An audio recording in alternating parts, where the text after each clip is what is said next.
부활의 소망이 우리 모든 성도들 심령 가운데 충만하기를 축복합니다. 마태복음 28장 1절부터 20절 말씀 함께 읽었습니다. 1절 보시면 안식일이 다 지나고 안식 후 첫날이 되려는 새벽에 막달라 마리아와 다른 마리아가 무덤을 보려고 갔더니 이렇게 시작하고 있습니다. 안식 후 첫날 새벽입니다. 막달라 마리아와 다른 마리아가 무덤을 보려고 갔다. 다른 마리아는 야고보의 어머니로 보여집니다. 무덤을 보려고 갔다는 거예요. 자, 그들은 안식일이 되기 전에 무덤에 예수님이 안치되는 것을 보았어요. 그래서 그 무덤을 잊지 않으려고 그 무덤 곁에 앉아 있었다라고 마태는 말을 합니다. 그러니까 자신들이 두 눈으로 똑똑히 본 예수님께서 묻히신 그 무덤, 이 무덤은요 우리처럼 땅을 파서 묻는 무덤이 아니고요, 굴을 파서 그 굴에다가 시신을 안치하고 돌로 입구를 막아놓는 그런 형태인 것을 우리가 잘 알고 있습니다. 잊지 않기 위해서, 그 무덤에 다시 오기 위해서 그녀들은 그 무덤을 지켰고요. 그리고 안식일이 지난 이후에 움직일 수 있는 때에 즉시 또 그 무덤으로 갑니다. 그러나 그 무덤 문이 닫혀 있었던 거예요. 그래서 이 마태 기록은요, 이 여인들이 예수님을 보러 간 것이 아니고 예수님을 볼 수가 없거든요. 무덤 문이 닫혀 있을 거거든요. 그래서 무덤이라도 보려고 갔어요.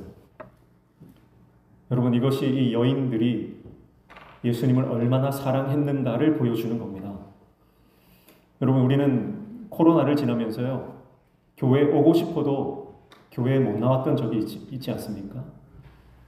정말 예배를 드리고 싶은데 하나님의 전에서 이 예배당에서 예배를 드리고 싶지만 예배를 드릴 수 없었던 시절을 우리는 보냈습니다.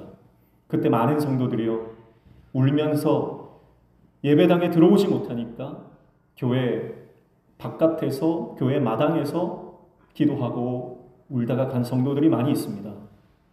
그 마음이 내가 예배당에 들어오지 못하더라도 예배당 앞에서 하나님의 성전을 바라보면서 내가 이 예배당에서 예배 드릴 날이 속히 오기를 기도하면서 그렇게 애를 태웠던 그런 시절들을 우리는 불과 얼마 전에 보냈던 기억들이 있습니다. 아마 이 여인들이 그런 마음이었던 것 같아요. 예수님이 이제 무덤 속에 들어가셨고 그 무덤 문은 굳게 닫힌 것을 알고 있지만 그럼에도 불구하고 내가 그 무덤 곁이라도 가서 그 무덤에 머물기 원하는 그 마음, 이것이 이 여인들의 믿음이었고 예수님을 향한 사랑이었습니다.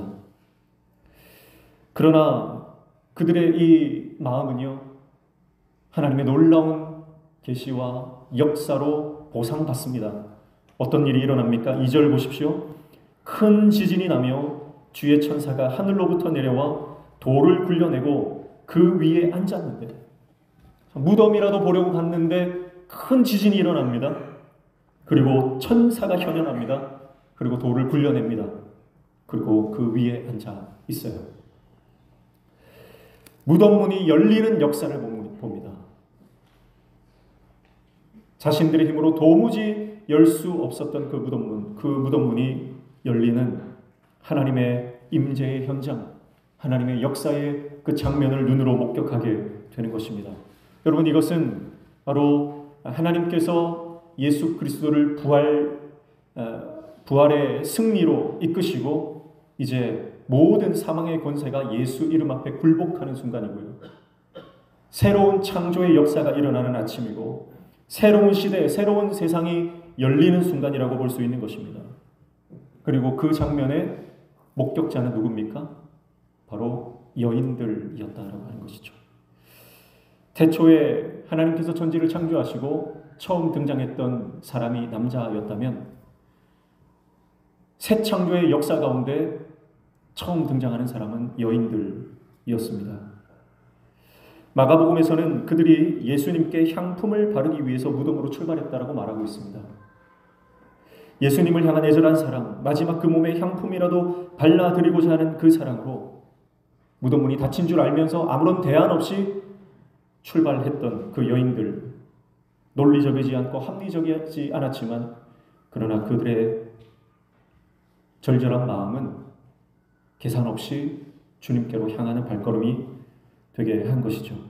그것이 바로 예수 그리스도의 부활의 첫 목격자로, 첫 증인으로 채택되어지는 은혜로 이어졌다라고 하는 것을 말씀을 통해 보는 것입니다. 사랑하는 성도 여러분, 내 안에 사랑이 있는가? 주님을 향한 사랑이 있는가?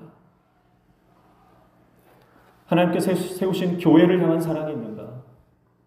여러분, 그 사랑이 있으면 어떤 장애도 문제가 되지 않는 줄로 믿습니다. 그 사랑으로 이 여인들은 예수님의 무덤을 향해 달려나가는 것입니다. 3절 4절 보시면 그 형상이 번개 같고 그 옷은 눈같이 이건을 지키던 자들이 그를 무서워하여 떨며 죽은 사람과 같이 되었더라. 그렇게 말씀합니다. 자, 여러분, 무덤 문이 열렸는데요. 그 안에 예수님이 계셨습니까? 안 계셨습니까? 그 안에 예수님이 안 계셨어요. 자, 보십시오. 5절에 보면 천사가 여자들에게 말하여 이르되 너희는 무서워하지 말라. 십자가에 못 박히신 예수를 너희가 찾는 줄 내가 아노라. 6절 그가 여기 계시지 않고 그가 말씀하시던 대로 살아나셨느니라. 와서 그가 누우셨던 곳을 보라. 그렇게 말씀하죠. 자, 그러니까 무덤 문이 열리는 것을 이 여인들이 봤는데요. 예수님이 나오는 것을 봤나요? 못 봤나요? 그건 못 봤어요. 그런데 예수님 안에 안 계신 거예요. 그럼 예수님은 언제 무덤에서 나가셨을까요? 이 여인들보다 일찍 나가신 거죠. 무덤 문이 닫혔는데 어떻게 나가십니까? 우리가 잘 알죠. 예수님은 부활하신 이후에 닫힌 문, 그 단단한 벽도 예수님은 통과하시죠. 그러니까 무덤 문이 열릴 필요가 있습니까? 없습니까? 사실은 예수님은요, 무덤 문을 여실 필요가 없는 거예요. 무덤 문이 안 열려도 이미 예수님 나가셨어요. 어디까지 가셨냐? 멀리는 가지 않으셨어요. 그 동산 근처에 계셔서 나중에 이 여인들이 예수님을 만나게 되죠. 그러니까 여인들이 도착하기 이전에 이미 예수님은 닫힌 무덤 문을 통과하여 나가셨다라고 하는 것입니다. 그러면 왜 무덤 문을 지금 열고 있습니까? 여러분, 무덤 문을 여는 것은요, 예수님이 나가게 하기 위함이 아닙니다. 무덤의 문을 여시는 것은 바로 여인들을 위한 거예요. 사람을 위해서 여시는 겁니다. 천사가 돌문을 굴린 목적은 예수님이 거기서 나오시도록 하기 위함이 아니라 바로 여인들에게 무덤이 비었다라고 하는 것을 확인시켜 주기 위한 과정이라는 것입니다. 마치 우리가 출애굽기에서 하나님께서 성막을 만드실 때 성막이 있어야만 하나님이 임재하시는 분이 아니라 하나님은 어디에나 계시지만 백성들이 하나님의 임재를 보게 하기 위해서 그들을 위해서 성막을 만드시는 것과 같습니다. 여러분, 분명한 것은 하나님의 임재와 역사가 있는 곳에는 반드시 막힌 문이 열린다라고 하는 것입니다. 하나님께서 역사하시는 곳에는 인간이 열 수 없는 막힌 문들이 반드시 열려지는 역사가 일어나게 될 줄로 믿습니다.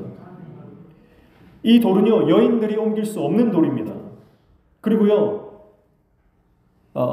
지금 그 전날에 이 종교 지도자들이 석회를 갖다가 이걸 발라놨어요.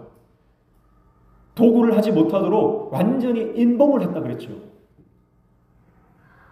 그런데 그 문이 열려졌다는 거예요. 여러분, 우리가 인생을 살아가면 내가 할 수 없는 일이 있습니다.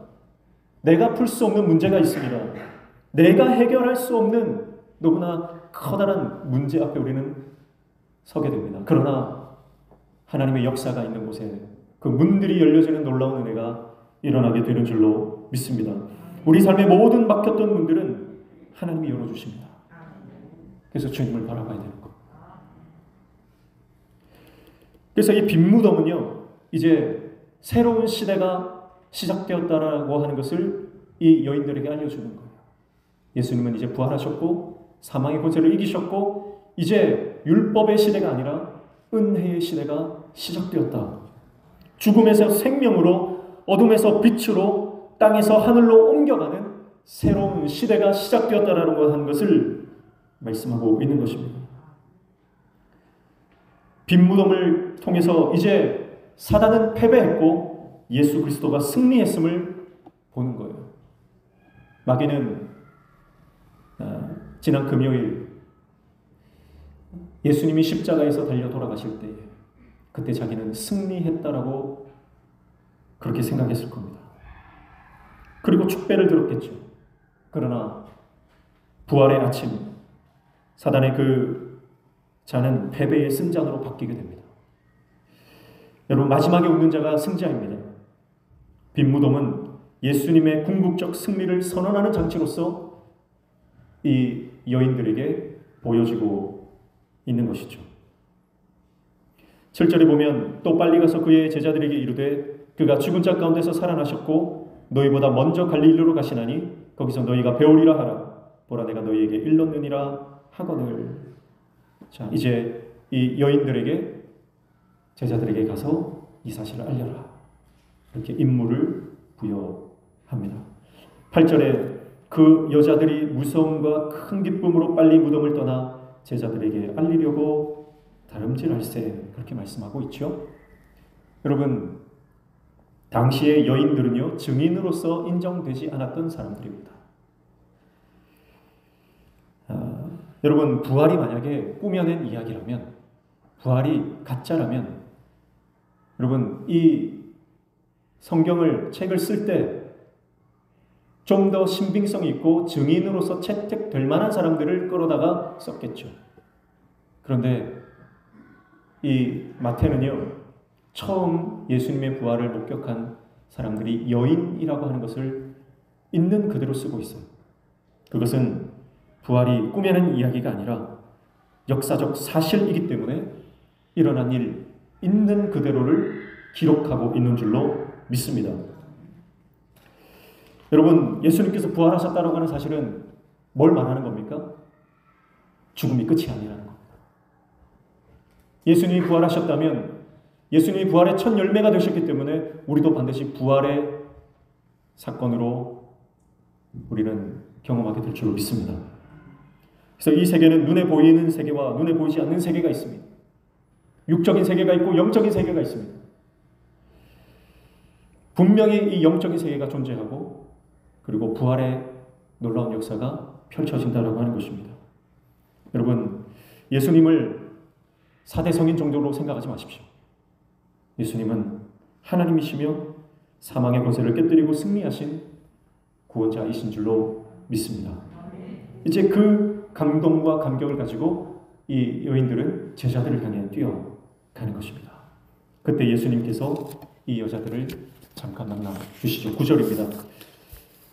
예수께서 그들을 만나 이르시되 평안하냐 하시거늘 여자들이 나아가 그 발을 붙잡고 경배하니 10절 이에 예수께서 이르시되 무서워하지 말라 가서 내 형제들에게 갈릴리로 가라 하라 거기서 나를 보리라 하시니라. 아멘. 사랑하는 성도 여러분, 우리가 믿는 예수는, 기독교는 십자가와 부활의 종교입니다. 우리가 십자가를 사랑할 수 있는 이유는 십자가가 끝이 아니라 십자가 너머에 부활이 있기 때문인 줄로 믿습니다. 반드시 십자가를 통과해야 하는 이유도 십자가를 통과해야만 부활의 영광에 이를 수 있기 때문에 그렇습니다. 예수님께서 부활의 증인이 되는 이 여인들을 만나서 그들에게 평안을 선포하십니다. 여러분, 이들의 상황이 평안할 수 있는 상황이 아니죠. 그러나 예수님을 만났을 때에 그들 가운데에는 놀라운 기쁨, 놀라운 평강이 임하는 것을 보게 됩니다. 사랑하는 성도 여러분, 오늘 저와 여러분의 심령 가운데에 부활하신 예수님을 모시고 주님이 주시는 하늘의 평강을 누리며 살아가는 저와 여러분 되시기를 축복합니다. 그렇게 이 여인들은요, 예수님의 부활의 첫 증인으로서 지금 바쁜 발걸음을 옮기고 있는 것을 보게 됩니다. 그런데 또 다른 한편의 부활의 증인들이 있어요. 그들이 누굽니까? 바로 무덤을 지키던 경비병들입니다. 11절에 보면 여자들이 갈 때 경비병 중 몇이 성에 들어가 모든 된 일을 대제사장들에게 알리니 그렇게 말하죠. 자, 경비병들도 예수의 부활 사건을 목격했습니다. 어떤 일이 일어났는지 그들은 똑똑히 봤어요. 지진이 일어나고 무덤 문이 열리고 천사가 임하는 장면. 예수님께서 무덤에 계시지 않고 예수님께서 사라지신 그 장면을 경비병들도 목격한 겁니다. 그런데 이들은 누구에게 달려가죠? 제사장들에게 달려갑니다. 제사장들은 이 사건을 전해 듣고 경비병들의 이 증언을 듣고 당황하게 됩니다. 그래서 12절에 이렇게 말하죠. 그들이 장로들과 함께 모여 의논하고 군인들에게 돈을 많이 주었다. 그렇게 말하죠. 이들은 굉장히 당혹스러웠어요.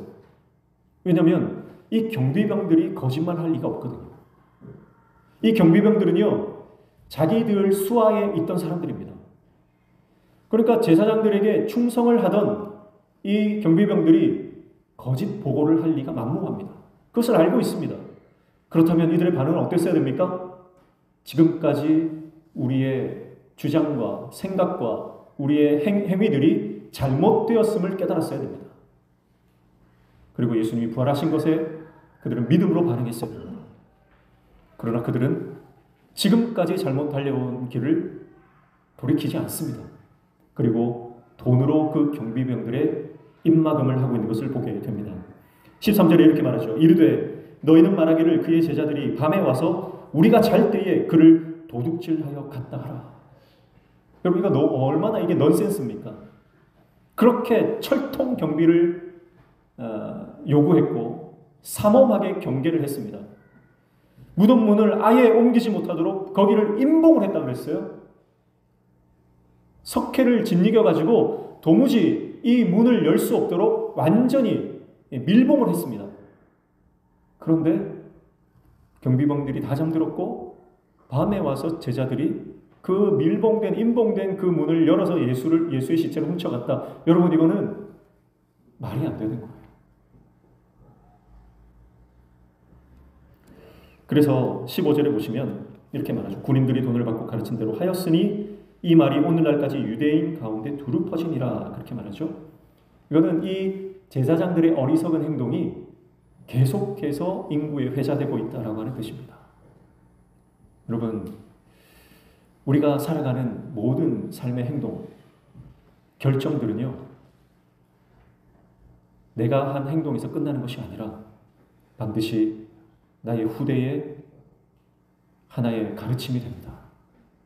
그것이 반면교사가 되든지 아니면 진면교사가 되든지 하는 것은 오늘 나의 믿음의 결단에 달려있는 줄 믿습니다. 오늘 여인들은 예수님의 부활을 목격하고 예수님의 부활을 있는 그대로 증거합니다. 부활의 증인이 되었습니다. 그런데 이 경비병들은 돈을 받고 제사장들이 시키는 대로 거짓 증언을 합니다. 두 가지 종류의 증인이 오늘 말씀에 등장하고 있는 거예요. 사랑하는 성도 여러분, 오늘 저와 여러분은 어떤 증인입니까? 예수님의 살아계심과 하나님의 역사를 있는 그대로 간증하며 복음을 전하는 증인으로서의 삶을 살아가고 있습니까? 아니면 돈 때문에 하나님의 살아계심을 선포하지 못하고 감추며 살아가는 거짓 증인의 삶을 살아가고 있습니까? 내가 예수님을 믿는다고 하면서도 세상 가운데 복음 증거 한번 하지 못하고 교회에 나오라는 말 한마디 하지 못하고 살아간다면요, 그것은 어쩌면 소극적인 의미에서 이 경비병들과 다를 바가 없는 겁니다. 사랑하는 성도 여러분, 오늘 저와 여러분이 부활의 증인으로 하나님의 복음을 증거하는 전도자로 살아가는 하나님의 종들 다 되시기를 주님의 이름으로 축복합니다. 여러분, 우리를 움직이는 것이 진리가 되어야 됩니다. 돈 때문에 움직이는 인생이 되어서는 안 됩니다. 그래서 결국은요, 우리가 하나님의 일을 위해서 우리의 인생을 헌신하고 주님께 우리가 내어드리면 하나님께서 필요한 것들을 우리 삶 가운데 채워주실 줄로 믿습니다. 그런데 우리는 나의 필요와 나의 요구, 특별히 우리가 자본주의 사회에서 살아가면서 돈 때문에 돈을 쫓아서 살아가는 인생을 살아가는 경우가 많은 거예요. 돈을 쫓아서 살아가면 돈 때문에 망합니다. 그러나 우리가 하나님을 쫓아 살면, 말씀을 쫓아 살면 하나님께서 돈이 따라오는 인생으로 우리의 삶을 책임지시고 축복해 주실 줄로 믿습니다. 돈을 따라가지 말고 돈 때문에 결정하지 말고 내 삶이 오직 진리에 의해 결정되어지는 하나님의 말씀에 의해 우리의 삶을 선택하는 저와 여러분 삶 되시기를 주님의 이름으로 축복합니다. 그리고 16절부터 20절까지는 이제 예수님께서 직접 나타나셔서 제자들에게 마지막 지상 명령을 하고 계시는 장면이죠. 16절에 보면 11제자가 갈릴리에 가서 예수께서 지시하신 산에 이르러, 자, 여인들이 갈릴리로 예수님께서 먼저 가신다. 그곳으로 가라고 말을 해주었습니다. 그 말을 듣고 그대로 했습니다. 그랬더니 17절 예수를 배웠고 경배하나 아직도 의심하는 사람들이 있더라. 가서 예수님을 봤습니다. 근데 예수님을 보면서도 여전히 의심하는 사람들이 있었다. 그렇게 마태는 말하죠. 그러나 예수님은 의심하는 사람이 일부 있다 하더라도 예수님께서는 지상 명령을 위임하십니다. 사명을 주십니다. 그 말씀이 18절부터 20절이죠. 같이 읽습니다. 시작. 예수께서 나와 말씀하여 이르시되 하늘과 땅의 모든 권세를 내게 주셨으니 그러므로 너희는 가서 모든 민족을 제자로 삼아 아버지와 아들과 성령의 이름으로 세례를 베풀고 내가 너희에게 분부한 모든 것을 가르쳐 지키게 하라. 볼지어다 내가 세상 끝날까지 너희와 항상 함께 있으리라 하시니라. 아멘. 네. 우리가 다 암송하는 말씀입니다. 이것을 가장 위대한 명령, 가장 높은 지고한 명령이라 해서 지상 명령이다. 우리는 이렇게 이 말씀을 부르고 있죠. 여러분, 하나님의 사람들, 예수 그리스도의 제자는 한 사람도 예외 없이 이 말씀을 위임받은 줄로 믿습니다. 이 말씀이 우리에게 사명으로 위임된 거예요. 예수님께서 하시던 그 사역이 이제 제자들에게 위임되었고 이제 저와 여러분에게도 이 명령이 우리에게 사명으로 부여된 줄로 믿습니다. 자, 오늘 이 말씀은요, 네 가지 단어가 나오죠. 19절에 보시면 그러므로 너희는 가라. 처음에 가라는 겁니다. 두 번째, 모든 민족을 제자로 삼아, 제자 삼으라는 겁니다. 세 번째, 아버지와 아들과 성령의 이름으로 세례를 베풀어라고 말씀합니다. 그리고 마지막 20절에 내가 너에게 분부한 모든 것을 가르쳐 지키게 하라라고 하는 네 가지 동사가 나오고 있습니다. 그러나 이 네 가지 동사 중에서요, 주 동사는 뭘까요? 가라, 제자 삼으라, 세례를 베풀어라, 가르쳐 지키게 하라. 네 가지 중에 주 동사는요, 바로 제자를 삼으라라고 하는 것입니다. 제자를 삼으라, 이게 주 동사예요. 가서 뭘 하기 위해서 가는 거예요? 제자 삼기 위해 가는 거예요. 세례를 베풀고 누구에게 세례를 베푸는 거예요? 제자가 된 사람에게 세례를 베푸는 겁니다. 누구에게 이 모든 것을 가르치고 지키게 합니까? 제자에게 가르쳐 지키게 하는 겁니다. 여러분, 그러니까 이 헬라어 문법에서 이 네 가지 동사 가운데 가장 중요한 핵심 동사는, 주동사는 바로 제자를 삼는다라고 하는 것이죠. 그러므로 제자를 삼으라. 그러므로 제자를 삼으라. 그러므로라고 하는 이 접속사는요, 앞서 마태복음 1장부터 28장이 올 때까지 모든 말씀을 받는 말씀이다, 이렇게 봐도 과언이 아닙니다.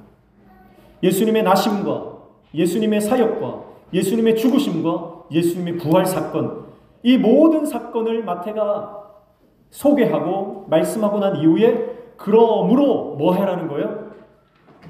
제자 삼으라는 거예요. 이게 마태복음의 마지막 결론입니다. 사랑하는 성도 여러분, 그렇기 때문에 내가 내 인생에서 제자를 삼는 모습이 없다면,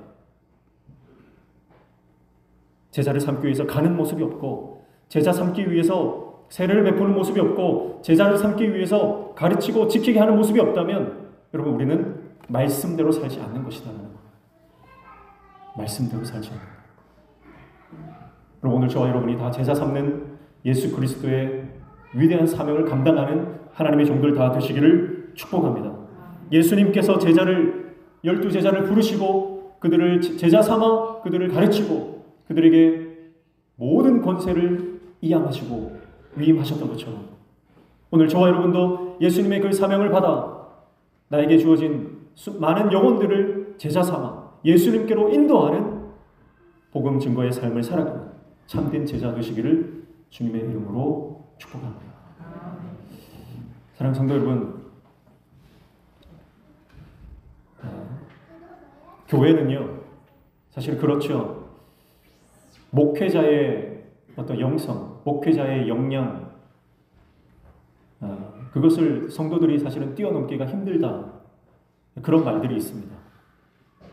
근데 그것은요 사실은 잘못된 거예요. 목회자가 우상이 되어 있고 목회자가 모델이 되어 있기 때문에 일어나는 병폐입니다. 여러분, 우리의 모델은요 사람이 아닙니다. 목회자가 우상이 되어서도 안 되고 목회자가 어떤 스승이 되어서도 안 됩니다. 우리의 스승은 오직 예수 그리스도 한 분인 줄로 믿습니다. 그러니까 여러분, 우리가 각자가 다 예수 그리스도의 제자가 되면 어쩌면 교회의 어떤 영적인 분위기나 목회자의 역량보다 훨씬 더 위대한 하나님의 종들이 많이 나올 수 있는 거예요. 오늘 저와 여러분이 하나님만 바라보는 예수 그리스도의 제자 되시기를 축복합니다. 그래서 하나님께서 예수님께 하늘과 땅의 모든 권세를 다 주셨어요. 그리고 예수님은 그 권세를 이제 제자들에게 주시는데요. 저와 여러분에게도 그 하늘과 땅의 권세, 메고 푸는 그 권세가 오늘 저와 여러분에게도 동일하게 있는 줄로 믿습니다. 그래서 마태복음에 보면요, 이 권세가 처음에는 베드로에게 갔다가 나중에는 12제자에게 갔다가 그리고 나서 초대교회의 모든 교인들에게, 예수님을 믿는 모든 제자들에게 확장되는 것을 볼 수가 있어요. 오늘 저와 여러분에게도 하늘과 땅의 모든 권세를 허락하신 줄로 믿습니다. 이 권세를 가지고 어디를 가든 제자 삼고 예수 그리스도의 살아 계심을 증거하는 증인된 삶을 살아가는 저와 여러분 다 되시기를 주님의 이름으로 축복합니다. 빈 무덤, 차가운 돌 무덤은 예수님의 부활을 막을 수 없었습니다. 하나님의 역사, 우리의 상황이 어떻든지 차가운 돌 무덤에 갇혀 있는 것 같은 우리의 상황이라 할지라도 하나님이 생기를 불어넣으시면 우리 삶의 놀라운 역사, 놀라운 회복의 은혜가 일어날 줄로 믿습니다.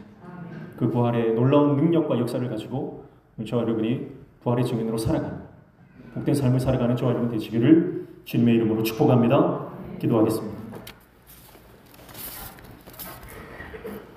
연약한 여인들을 부활의 첫 증인으로 부르시고 그들에게 사명을 허락하시는 하나님의 놀라운 사랑, 그 여인들이 무덤이라도 보려고 예수님을 향한 뜨거운 사랑을 가지고 그 막힌 무덤을 달려나갔던 그 믿음 보시고 그 믿음에 놀라운 은총을 허락하셨던 것처럼 오늘 우리 안에도 이 여인들의 애절한 사랑, 담대한 믿음을 허락하여 주셔서 어떤 상황이든 계산하지 않고 주님을 향해 달려나아갈 수 있는 믿음으로 그렇게 부활의 증인된 삶을 살아가는 하나님의 종 되게 도와주셔서 하나님의 역사가 있는 곳에 막힌 문이 열려지는 놀라운 역사들이 가는 곳마다 일어나는 놀라운 은혜를 허락하여 주시옵소서.